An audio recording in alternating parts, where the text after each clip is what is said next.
Welcome, mourners, to the Court of the Dead stream. I'm your Archanaeist Satine Phoenix here with a amazing interview. We have Tom Gilliland, the creator of Court of the Dead. Thank you so much. Hey, great to be here. Nice to see you. It's very good to see you too. I want to get straight to brass tacks. Get in there. You are the mastermind of Court of the Dead, and we all want to know more about you and where Court of the Dead came from. So, do you mind if I ask you a little bit about who you are Not at and where all. you came from? Not sure which story's scarier, but okay. No. I think the origin of my story and maybe how it gets to the Court of the Dead finale is, high school Dungeons and Dragons, something you know well about. So, wow, left you hanging. What am I doing? Bam! I was always interested in art as a kid. I was never terribly good at it. But I stuck to it, and I think that was, if there's any moral to my story, it's that stick to it, because I think perseverance weighs out. So, but I had a really great opportunity when I was going through. Went to school at Northridge for graphic design of all things, which is kind of its own story, considering it involved no computers. Really? Probably dating myself right there. A long time ago. It was back when you did it on stone tablets, right? There's problem-solving skills that a lot of people don't have today. You really had to find items and use different parts of your brain to create what you are imagining. Well, tons of theory was what you learned. So then, you had to kind of guess the application with talent, which, I had to kind of work at developing. But the thing that I would do that kind of kept me consistent with my fantasy kind of roots was I was always I paid for my school books and everything else I needed to do by painting people's D&D miniatures. So that I was good at. So sort of developing as a 3D painter from there. Also, while in school, I started working at a hobby shop in Studio City, which was called Kitcraft. It was a great place. I had huge mentors from the owners that ran the place. But what they also we did was we sold models of figural characters, and at the time there was a company named Billiken that did some stuff for the Universal Monsters, and so I was like, wow, I'd love to paint these bigger things, bigger canvas, bigger challenge. So I ended up with this little mini gallery in the shop, and that ended up becoming a thing where a little bit of origins of Sideshow too. Was these things were garage kits, a lot of effects guys in town would sculpt these things up, cast them, we'd sell them in Kitcraft or whatnot, I'd paint them, put them on display, and folks that were into it would come in, they'd buy them and I'd teach them how to paint the thing and whatnot, and got a lot out of that and a lot of interaction, and that ultimately led to getting a job working with Rick Baker, who would often come in the shop too. And so I thought at one point, hey, you know what, I really need to take a shot at kind of the big deal here. Yeah. Worked on a few movies. Men in Black was maybe my favorite. Cool. I painted, there's that scene where they go into the little kitchenette and those little wormy kind of aliens. I painted those, so that was kind of my movie claim to fame. But, that's so cool. So that was a great experience, but still there was the aspect of like, hey, I want to make stuff. And I think that it was the drive for not just making things that were from the nostalgia that I was interested in, but also things that were kind of, again, from my creative background in sort of storytelling and such, that was always what drove my D&D career and whatnot, and all the campaigns I used to run.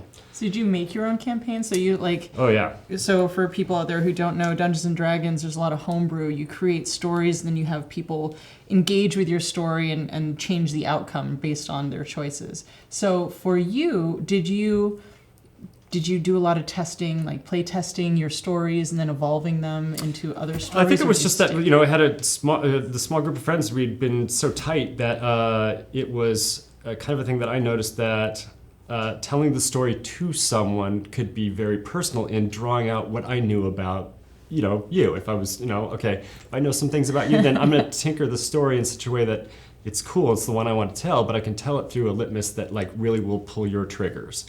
And I think that was what was really helpful about playing role-playing games in general, was that notion of how to positively manipulate your audience or whatnot for effect. Like draw the best out of their performance and otherwise. And I mean, it eventually got to the point where we just dodged, rules and dice altogether, and it just was an interpretive thing that went back and forth, used music score and all kinds of stuff and mood lighting to make this work.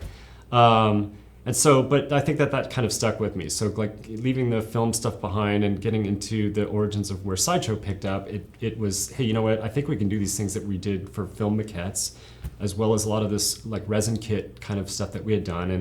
And if we did these more pre-paint statues, and I was really interested in the time at like the 12-inch figure format, which up to that point was largely really around G.I. Joe and stuff, and not really pushed into all these other pop culture characters.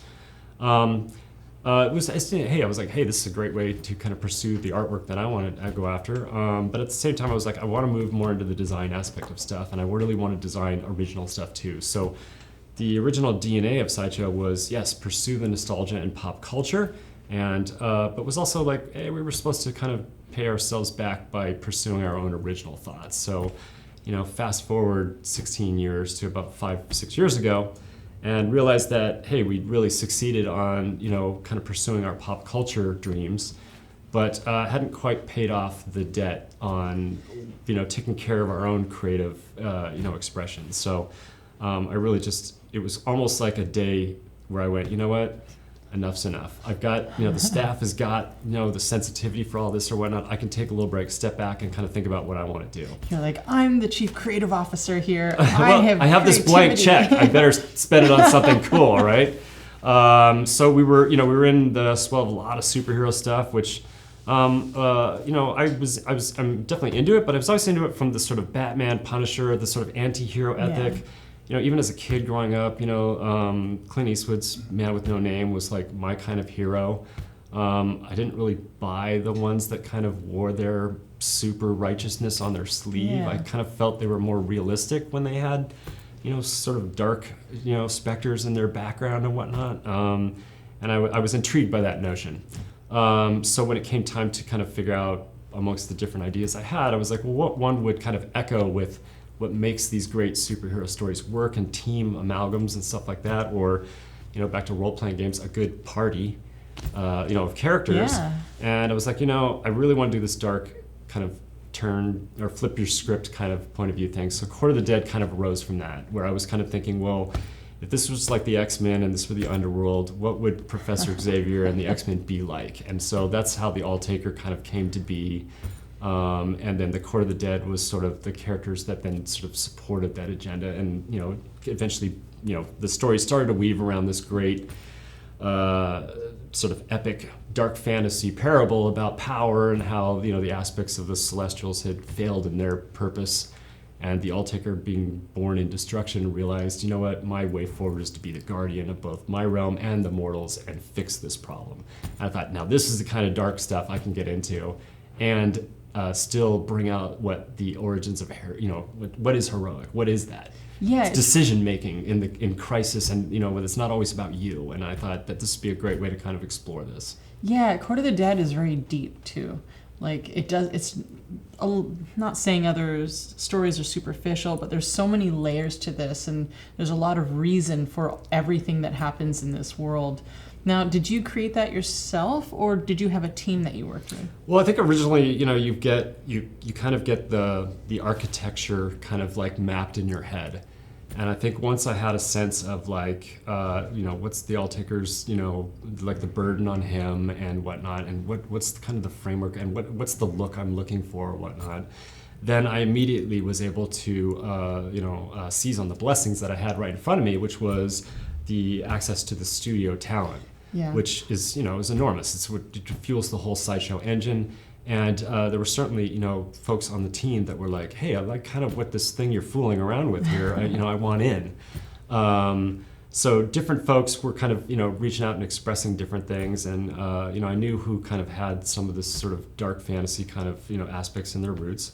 But it became about the collaboration. I think that's what being creative director for Sideshow has really given me an opportunity to realize that you can come to the table with your own sort of, toolkit of talents, but what you can do in a kind of sort of orchestral metaphor, is if you can conduct a greater body of talents, then, that makes up for the sort of holes in your game, while also getting people who are infinitely better at certain moves that, you want to be able to access. So, I was never a terribly great illustrator, but we had several amazing ones. One in particular, Amilcar Fong, who was one of the key contributors up front, was someone that I could talk to and go like, look, I'm describing like a character like Xyle, the scion of bone, this, woman who's kind of made up of constructed bone cartilage and everything else. And I had this idea for how it would look in my head.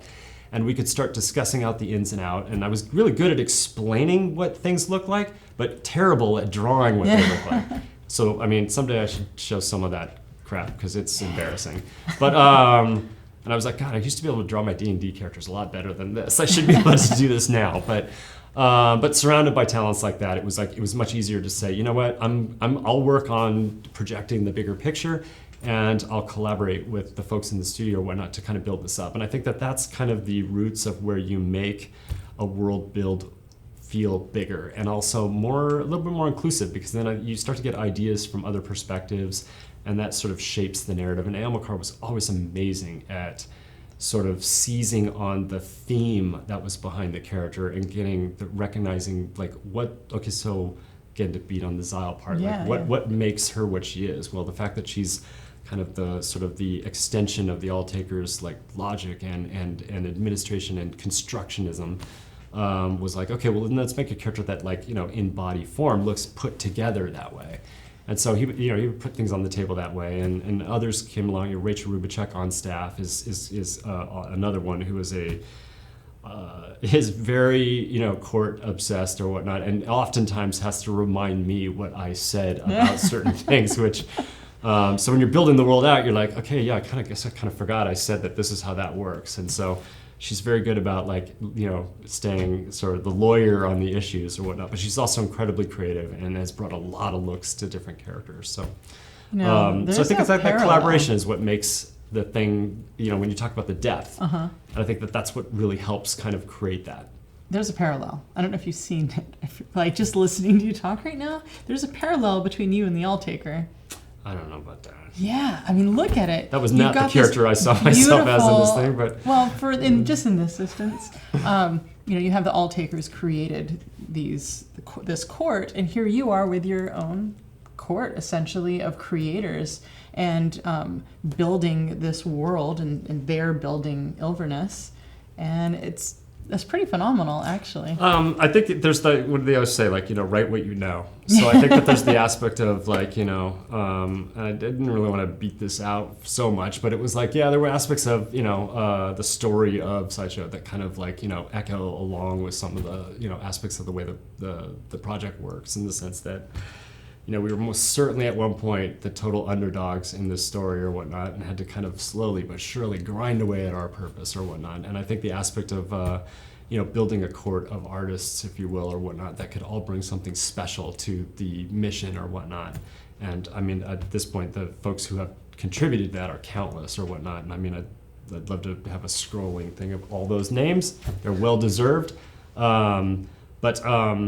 But yeah, I think that that's where like creation, I think, has a certain genuineness when it does come from things that do inspire you, and that's you're kind of drawing from. And I think that was kind of what stuck in my head about when I felt like Court was feeling like the piece to push forward, even though, I mean, there were certain doubts at first where it's like, gee, this is really a little dark on its surface. And I'm like, I get it, but you know what? Let's like go for it.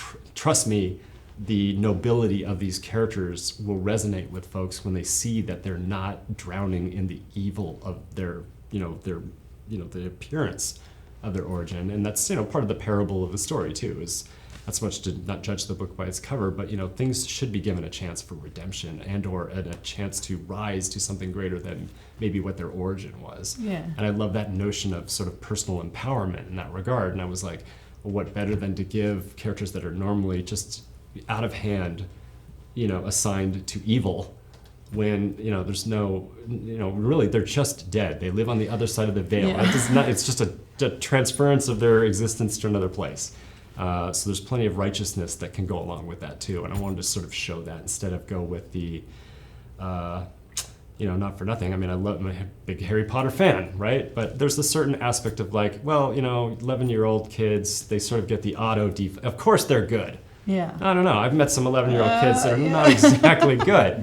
So I think that auto assignment of morality or other types of things is kind of something I'm kind of swinging a bat at. And And I think that's where, a lot of the anti-heroism of the property kind of works its way in. Yeah, it's really fascinating because you've been immersed in nerd culture and all of these really long time told stories. And do you find that by kind of existing in all of these IPs like Marvel and DC and all these movies, that you've been able to kind of cherry pick what works and what doesn't, whereas other people just kind of consume them? I think so. I mean, I think that you become a kind of creative amalgam of what has like inspired you, right? So those are the different things. So there's like it's like a quilt, if you will, right? So I mean, you're weaving your own ideas in, but they're also drawing from either current things like what you just mentioned, or the older mythology kind of elements that are even fueling some, whether it's superheroes or other films that you're inspired by.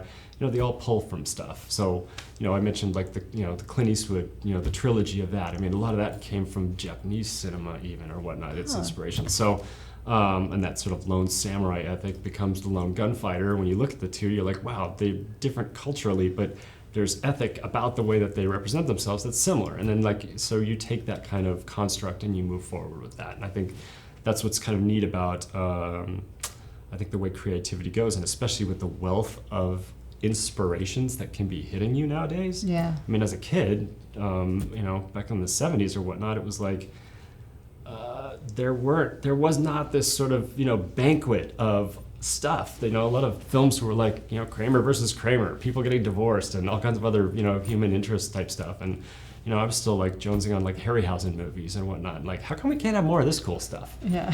But when things would come along, like the Ralph Bakshi animation of like Lord of the Rings, which I'd read Lord of the Rings, it was like, yeah, that has the dark feeling of what I always felt. And I read like the Elric novels when I was in like junior high, and was like, this is kind of amazing. This is a character that is like, I mean, pretty much not quite anti-hero. He's pretty much on the evil side of things, but he's doing good in the general name of stuff. And so it was like stories like that where I was like, wow, the hero doesn't always have to ride in on a white horse with a Colgate smile and whatever else. They can be tarnished, they can be damaged and whatnot. And I think that again, just that clearly is what was like always driving my interest or whatever. How do you kind of defend your art and the storytelling against a lot of like the PC culture nowadays? I think the aspect of it is just be true to the basic ideals of how you're living your life and whatnot. And I think the aspect here of the property is really truly about self-determination. It's truly about the aspects of the constructs of power, and if you're going to give or serve or work with aspects of power, you really need to demand them to be worthy of that. I think once you get down past that, I think you're going to get into elements of, I wouldn't say hair splitting or whatnot, because they're important points, but I think that it's like, well, the way that the freedom of expressing your way of getting at certain things, I think is important, but also at the same way, it's like exploring your way to what your true feelings should or would be about stuff like that. So I think when we look at the characters in court, I think there's a lot of opportunities for diversity. There's a lot of opportunities to showcase that power invested in the hands, especially in court, is largely in the female side of the cast. But I didn't go about it to sort of message those points. I went about it to try and do something that was like, these are the if we're going to flip the script, let's look at it from some of those views, and then explore it and see where that goes, and see where that goes for me, and how I can both project things that I feel are true and learn truths that others can kind of help. And that's where I think the collaboration in building court was important, because it brought a lot of perspectives to the table. I think the cast that has built court, both in the writing and in the illustration and the design and the execution of the 3D artwork and all the other things we're working on, is all across the board. And I'm pleased with that. And I think that creativity doesn't have a sort of it doesn't have a well that it comes from that's one way. It's a huge breadth of expression, and I've been really happy to be able to give as many opportunities as I can find that really arise from, are you interested in the material, and can you add and put something into it and whatnot? In which case, climb aboard. There's no artificial gate or ceiling here. So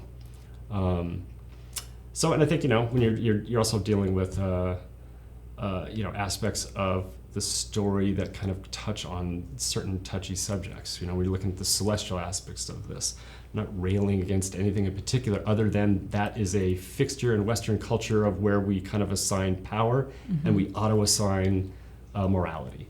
And in the story, we come to find that that auto-assignment is kind of the problem. Yeah. And it's sort of the touchstone of the origin of prejudice thinking and other things like that. And so the idea to kind of step it back and go like, yeah, but what if what you thought was never really always the way it was, and it could be, you need to explore your way to find out the truth. And what happens when you find the truth? Right. What do you do to gain control of your individuality? Well, and I also like the idea of things not being perfect. Yeah. So there are some characters express themselves in ways that you're like, yeah, that's actually pretty effed up. But but then you can show that character learning or advancing from that. Whereas if you don't show that, you shy away from that type of thing, or someone just becomes the sort of scion of perfection in a certain category, if you will, then I don't know, it starts to become, they stop being a real person that feels accessible, and they start becoming a billboard for something. And I think that, that has its place, and I'm not railing against that, but I'm like, well, in a story I want to tell it from the challenge of facing those issues, not, no matter what, this no dirt clings to me, so. Yeah. It's a dirty place. Right, yeah. No, You're gonna get it's a tough world, and I think we live in a tough world, and a lot of times we have to make a lot of tough choices, and they're not always right. Yeah. But I think that, the general human nature is, to try to do, to aspire to a nobility, and we, frequently miss the mark. So, I really like the factions. Let's talk about how you created the factions. Sure. You have flesh faction, bone faction, spirit, and alone, neither one of them can essentially overtake, because they really need one another. So can you talk a little bit about how that was created? Yeah, sure. So, I think in the aspect of the Alltaker kind of, coming to being as a sort of orphan that had to sort of take his only inspiration from, essentially his oppressor, he looked to whom he was kind of made complicit in oppressing, and was like, hey, hang on. This is a world of incredibleness, and yes, there's darkness and light here, and all manner of expressions, but what I see are, a world of possibilities. And so in looking at that, it's kind of like the underworld is a reflection of the mortal realm, very much so, because, well, at the end of the day, a lot of the population of the underworld once were, living mortals in the mortal realm, and their souls have moved through this thing. So I think in reflecting on that, the Alltaker's POV was to try and create as many reflections, not so much of himself as a ego to, I'm going to make more of me, as I want to make versions of me that reflect what I'm seeing, so that I have a mirror with which to look back at myself. And so I think that's a kind of a big part of the thing. So the aspect of how flesh, bone, and spirit then evolves was the society within the underworld and the Alltaker realized that unity is something that is built from the diverse and the total elements of your system. And I think in this case, I was looking for both a thematic and a practical tool that I could use. So thematically, it was really kind of a take on the mind, body, spirit, mind, body, soul kind of aspect of mortality. Is like, well, what would that maybe be in the underworld where they look at it? So flesh, bone, spirit kind of incorporate the aspect of flesh and bone are the sort of architectural elements of what's there, but in this case, spirit was the casing of it, where in the mortal realm, obviously, we're reversed. Spirit's on the inside and everything else is whatever. And like working with that to then break it down from, it was kind of a little bit of the personality test of it, so to speak. So, spirit being sort of the far sight and whatnot, and flesh being adaptation and sort of manipulation in the best way, or maneuvering through things, whereas bone appreciated the architecture and the structure of getting things done. And I think those represent aspects of the rebellion, in that these are all the features that the Alltaker saw were necessary to embrace in the individuals that were in the underworld, and give them ultimately, a means. And the mortars in the underworld was just as responsible for raising the factional thinking as the Alltaker was. It's not so much that he's like the all-powerful Oz that goes, okay, today we're doing this. Check out the memo. I sent it all out to all of you. I think it was more like, hey, as this develops, he recognized the strength of that. And I think also the aspect of, when you're trying to keep everybody on the same page, that's very hard to do over a very long period of time. But so when you talk about just directing the studio, that was something I was like, yeah, that is very, very difficult, especially when you have a lot of creative ideas coming through the mix. So I think the factions also gave an opportunity for the underworld to kind of continually express itself in different ways, while also seeing how these factions complement each other in as much as they rub each other the wrong way. And it wasn't built like life. Yeah, exactly. So like you may be in the Flesh faction, but you appreciate Spirit and Bone as being necessary to the success of not only yourself but to the overall endeavor. At the same time, I was looking for as big Warcraft player and video games and whatnot. So the idea of having factional fixtures was and I noticed it's I need teams. And I was like, okay, I'm not really a big sports person by any stretch, although I use sports metaphors all the time, and people roll their eyes continuously at how terrible I am at doing so.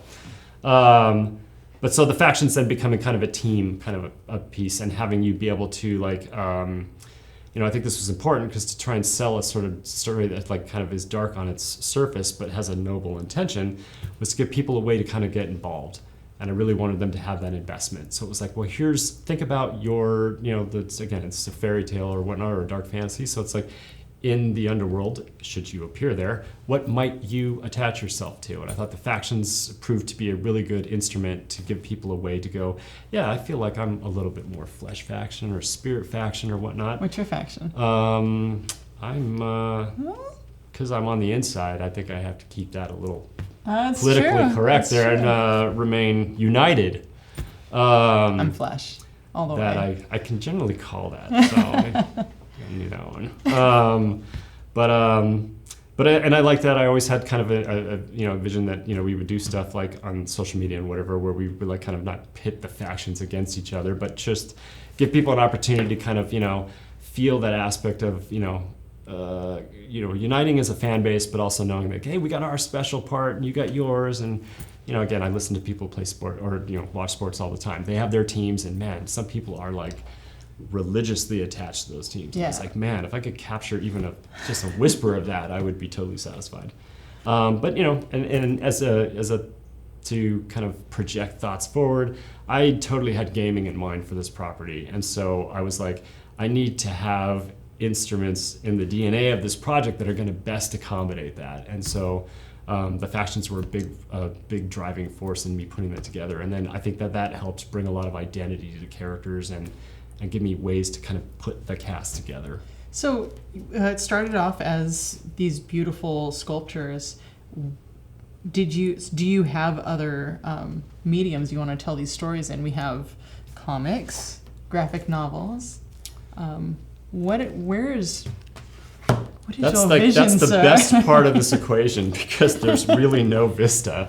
And I think what's been really satisfying is the fact that it's allowed us to do something that I always wanted the studio to be viewed as, in the sense that we're obviously most well known for our 3D arts, and a lot of times of interpreting and or replicating things from film and everything else.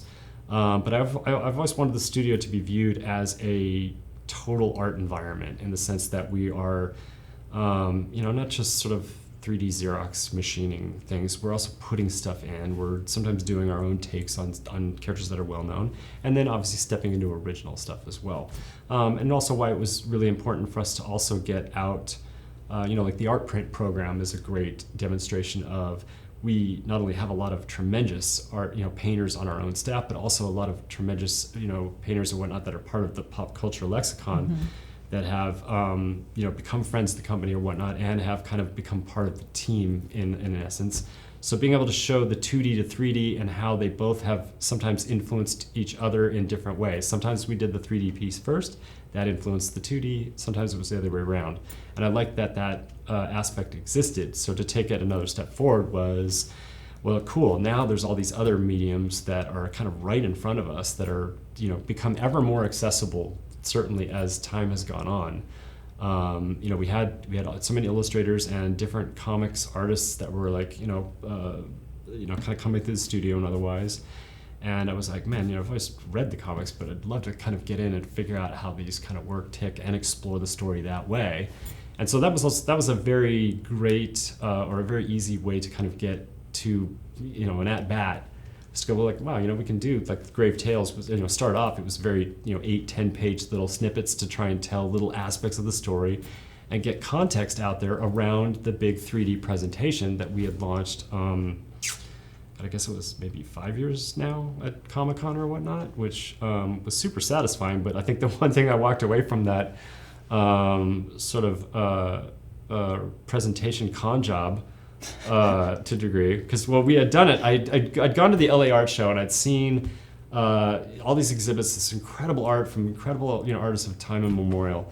But there was a Van Gogh exhibit that, like, struck me as being really interesting from the sense that from the aisle, everything else you could see.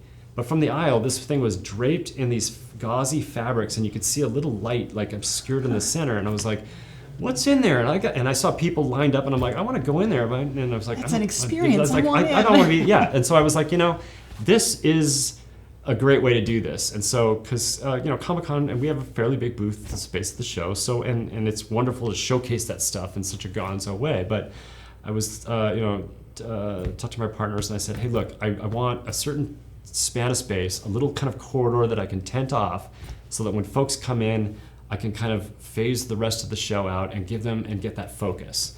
And we put the piece on display. We did some of the 2D art that was inspiring it, and a lot of folks came through, and there was this aspect of, like, is this going to be a comic series? Is this a game? Did I miss this? What happened? Because this looks like you're presenting it like it's a bigger entertainment property, and we were just getting started. And I was like, oh, okay, well, now I've really painted myself into a corner, because now I got to pay this thing off. So, which was both, encouraging and terrifying at the same time. But your audience was encouraging. Yeah. Oh, I mean, I love these public appearance opportunities because the feedback and the just the enthusiasm that you get from folks is so encouraging and empowering, and reminds you that nothing ventured, nothing gained. So from there, it was like set off, and it was like, well, let's use the comics medium to express some of this stuff. And then when that was starting to show that, hey, yeah, it's something we can do. This is a real thing. It's I don't know, for whatever reason, it's like outside of what we did, it felt like, I don't know, don't these require some secret, special talent or something? Nope, just do. I was like, no, we've got the general gig, and we've got people that will be more than happy to help us kind of, coach us through the bit. Well, one of the things that was really interesting for me to see, like, this makes sense. The comics, the graphic novels, stories, the statues, and then you did something that's what I find is very immersive because it's tactile. You did the dolls. Yep. Oh. So, and that's probably a really good example of, like, wow, these goalposts that you're staking out across the landscape are, like, sometimes miles apart. How does that work? And I think the Muse dolls for me was something that kind of bridged into a Sideshow initiative to get back to doing some more high-end doll work, which is what I really wanted to achieve with the original 12-inch figure program, was to do these more interpretive type things. And as that's worked out, looking at going back and looking at the BJD doll world and whatnot, and all, it was like, oh wow, there are some incredible things being done.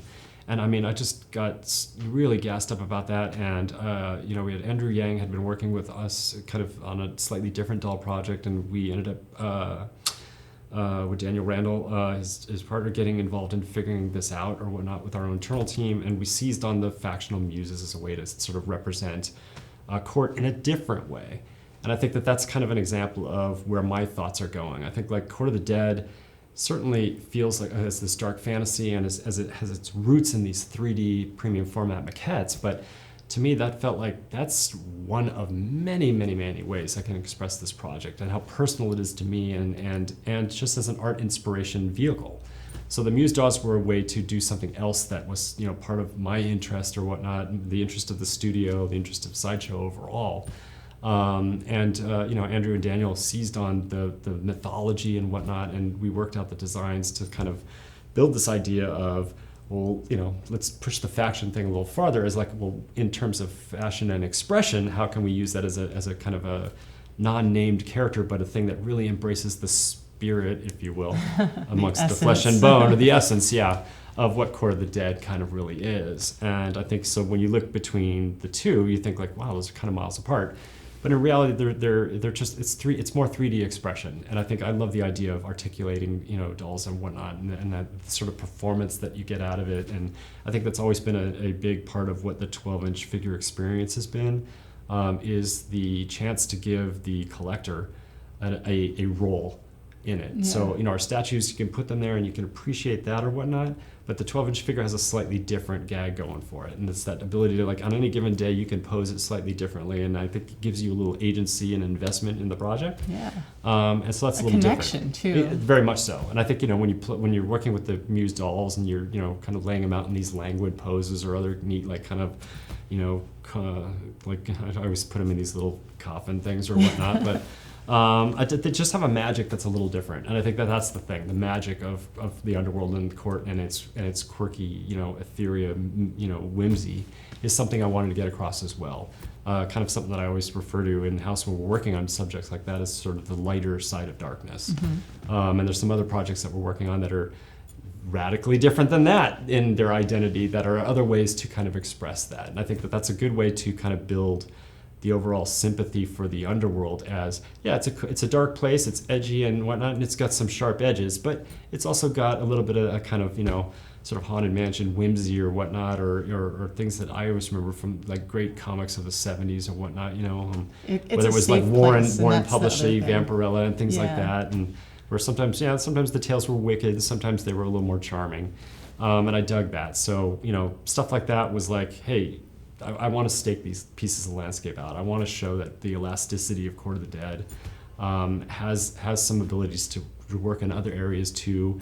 And I think that the other important part is you're trying to build something. So you want to bring in different folks into your world that might come from different places. So the doll collector is a very different collector than one that may collect statues. And when we're doing comics, that's a different, window into the world. And, we've stepped into gaming and whatnot with the Mourner's Call game, and now we're moving to, some other game development as well. And those are ways to, like, card game. Yep. So there's like a board game. So the board game Mourner's Call, which should be out pretty shortly here finally.